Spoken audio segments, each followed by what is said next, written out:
Hi, I'm Cameron Evans. Today we're in Phoenix, Arizona at Airaid Filter Company.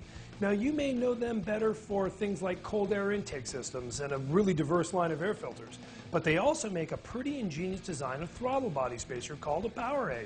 Let's go see a little bit more about how they're engineered, how they work, and if there's one for your SUV or truck. Airaid's performance goal is horsepower and torque for your truck or SUV. And the nerve center for that entire design starts right in here. This is the CAD center, or Computer Aided Design Center, where the manufacturing, the fitment, and the actual performance and airflow all starts really in math. Here in the background, you can see actually how they design a system to fit perfectly within the confines of the original equipment under the hood scenario.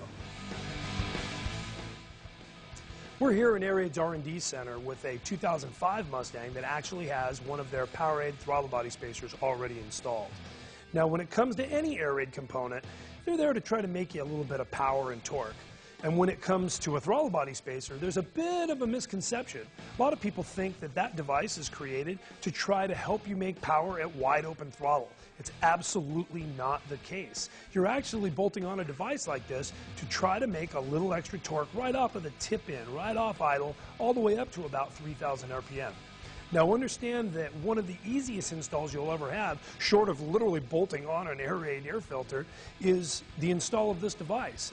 Most of them come off with just 4 bolts, and you pull it back for clearance. This particular vehicle has a fly-by-wire throttle body. That makes the install of this PowerAid spacer about as easy as it can get. Simply 4 bolts and pull it back. If you happen to be installing something like this one for, let's say, a 2000 Chevy truck, well, that's a little bit more difficult, but not much, because it comes with all the hardware so you can space it out properly and reattach the original throttle cable. The secret to how a device like this actually makes power isn't so much the spacing between the throttle body and the intake as it is the actual cut inside the spacer. This patented helix bore has everything to do with speeding up air and helping you make more power. The key to it is, it's not the same for every vehicle. Let's go over on the bench and see a few more of them, and you'll see what I'm talking about.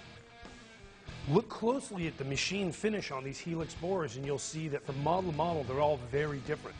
This first one's from a Silverado, and you can see the depth of the pitch on the helix bore. Next to it is for a 4-cylinder, completely different.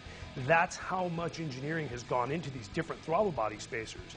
Remember, you're trying to spin the air as well as speed it up, and when you've got a different length of plenum, a different size of airbox, and a different diet for the engine, you wouldn't expect them to all be the same. Another point to notice, you'll see that this one says flow with an arrow in that direction. That's the direction you actually install the spacer. Important to remember. Some of these kits actually have a little power port, a hole drilled for nitrous. It's my favorite power adder, and I think you might find it the same way too. Remember, when you go to install this device, you might end up hearing a little, almost a very slight whistle, almost like a turbocharger. A lot of guys like it. You know what? Some guys don't. If you don't like the spacer, simply send it back. Airaid's no hassle guarantee really is that, no hassle. Just give them a call. That also goes if you lose a bolt, or maybe you're moving it from vehicle to vehicle and you need a new gasket for it. With all these features included, you can see why that PowerAid throttle body spacer really is a craze in the SUV and truck market. Again, I'm Cameron Evans, and thanks for watching.